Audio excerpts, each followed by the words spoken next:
بسم اللہ الرحمن الرحیم۔ السلام علیکم ناظرین، انتخابات کے رستے میں ایک رکاوٹ آ گئی ہے اور میں یہ کوئی دعویٰ نہیں کر رہا کہ الیکشن نہیں ہوں گے یا ہوں گے۔ میں اس سے اگلی بات بتانے والا ہوں، لیکن رکاوٹ کا سرسری ذکر کہ ایک تو تینوں انٹیلیجنس ایجنسیوں نے حکومت کو مشورہ دیا ہے کہ امن و امان کی صورتحال جو ہے وہ ٹھیک نہیں ہے اور اس پر آپ نظر ثانی کریں۔ دوسرا یہ ہے کہ وفاق نے بھی بتا دیا ہے کہ ہمارے پاس پیسے ہی نہیں ہیں، اور یہ مسئلہ ظاہر ہے اس معیشت کے اس بحران سے تعلق رکھتا ہے جو عمران خان کے دور میں شروع کیا گیا، اور اب پاکستان کے پاس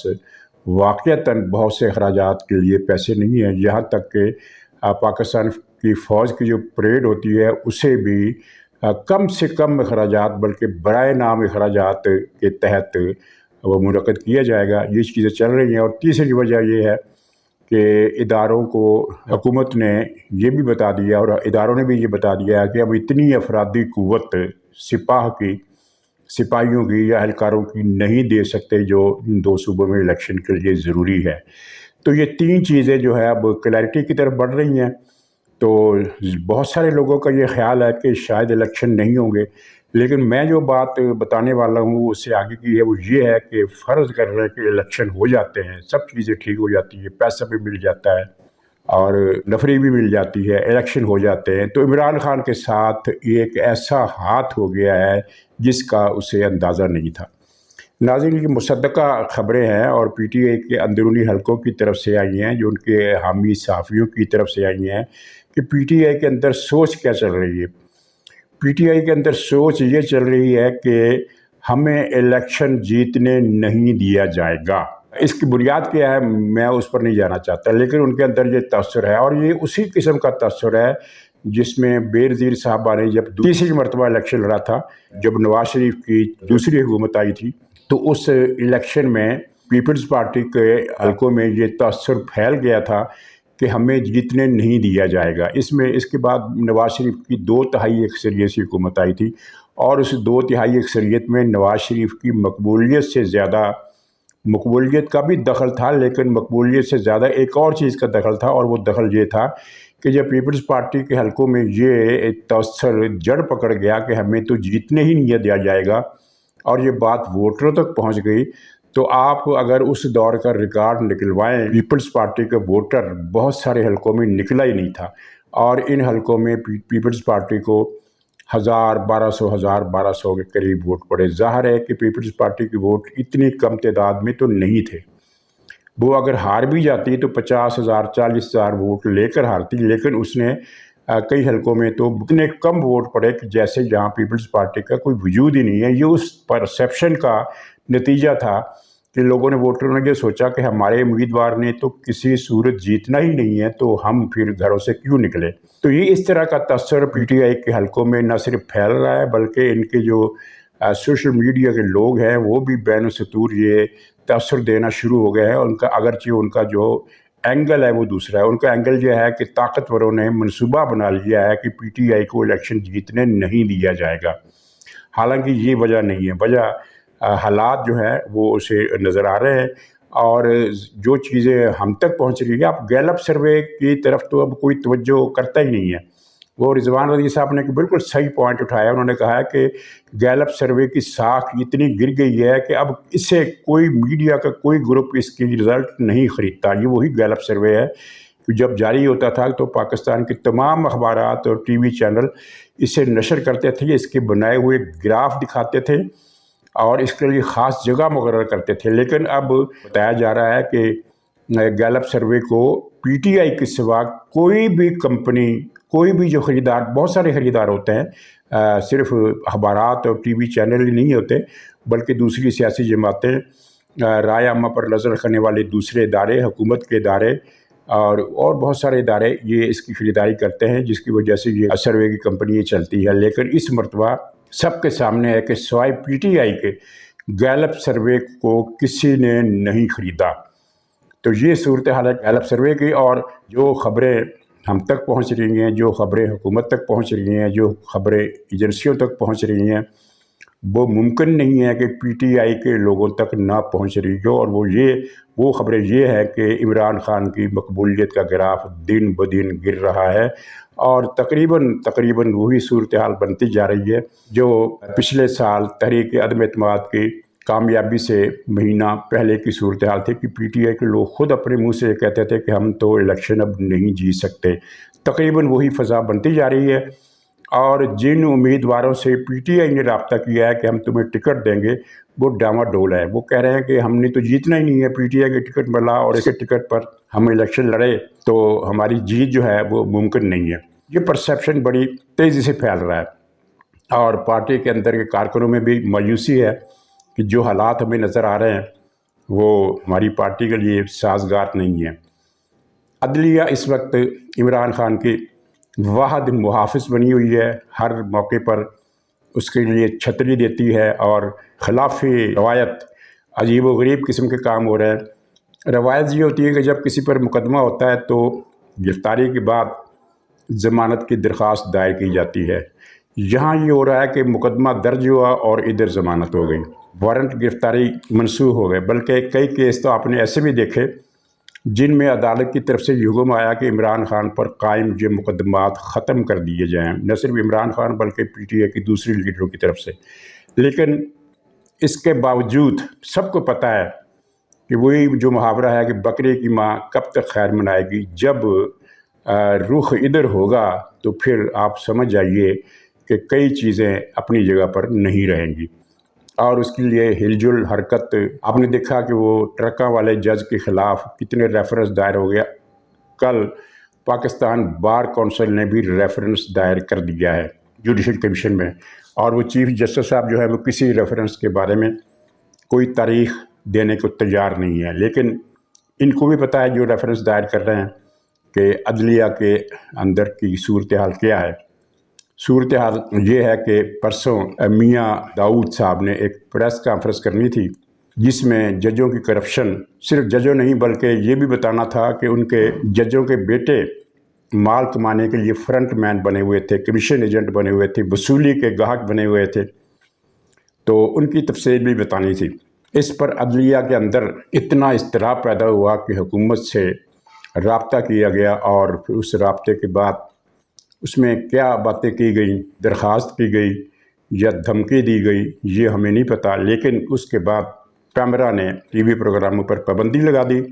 اور کہا کہ یہ ججوں کے بارے میں کوئی چیز نشر نہیں کی جائے گی۔ نتیجہ یہ نکلا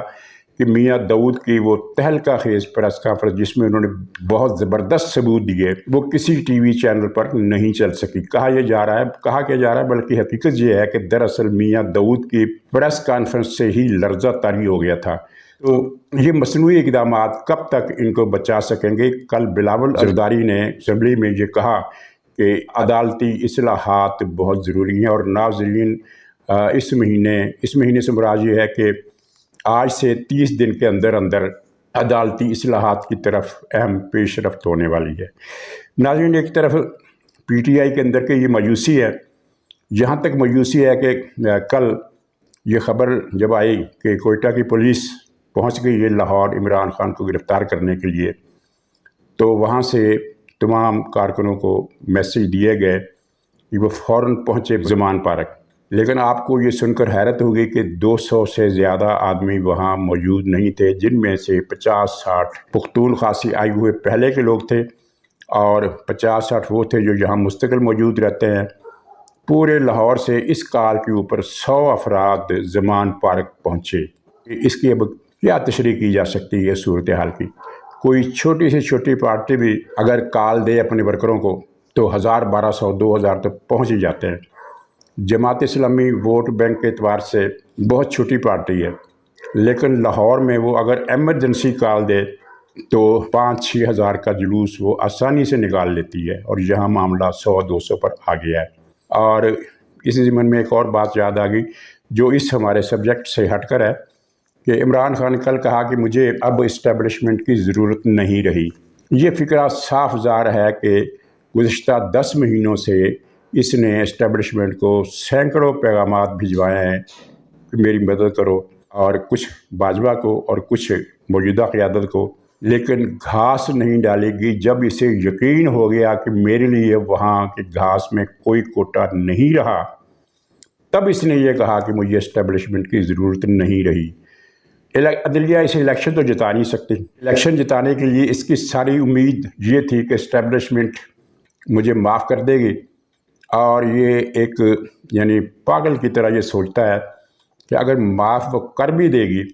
تو کیا اسے پھر سے الیکشن میں لائے گی، وہ جتوائے گی؟ ناممکن سی بات ہے، ناممکن سے بھی بڑھ کر بات ہے۔ لیکن عمران خان کا یہی خیال ہے کہ یہی خیال تھا کہ جب ایک مرتبہ اسٹیبلشمنٹ سے ناراضگی دور ہو گئی تو وہ مجھے دوبارہ حکومت میں لے آئے گی۔ حالانکہ اچھا یہاں تضاد دیکھیے، پہلے یہ اب یہ پوز کر رہے ہیں پی ٹی آئی والے کہ ہماری اسٹیبلشمنٹ سے جنگ ہے، جس طرح پہلے مسلم لیگ کی جنگ تھی اب ہماری ہے۔ حالانکہ مسلم لیگ یا پیپلز پارٹی کی جو جنگ تو نہیں کہہ سکتے، ایک شکوہ یا شکایت یا تلخی وہ اس بنیاد پر تھی کہ فوج سیاست میں مداخلت کیوں کرتی ہے۔ عمران خان کی ناراضگی اس سے یکسر الٹ ہے، برعکس ہے، اور وہ یہ ہے کہ اسٹیبلشمنٹ مداخلت کیوں نہیں کرتی۔ وہ تھے کیوں کرتی ہے، یہ ہے کیوں نہیں کرتی۔ تو خیر اس کی یہ مایوسی ظاہر ہو گئی۔ اب دوسری طرف جنگ جانشینی واضح ہوتی جا رہی ہے۔ پی ٹی آئی کے لوگوں کو پتہ چل گیا ہے کہ بکرے کی ماں اب زیادہ دیر تک خیر نہیں منائے گی۔ عمران خان نے گرفتار بھی ہونا ہے، نااہل بھی ہونا ہے۔ تو شاہ محمود قریشی نے دو فکرے کہے ہیں۔ ایک یہ کہا ہے کہ پرویز الہی صدر ہے، لیکن پارٹی کا سینئر موسٹ عمران خان کے بعد میں ہوں، اور اگر عمران خان، اگر کا لفظ یہاں آپ یوں سمجھ لیجئے کہ فالتو ہے،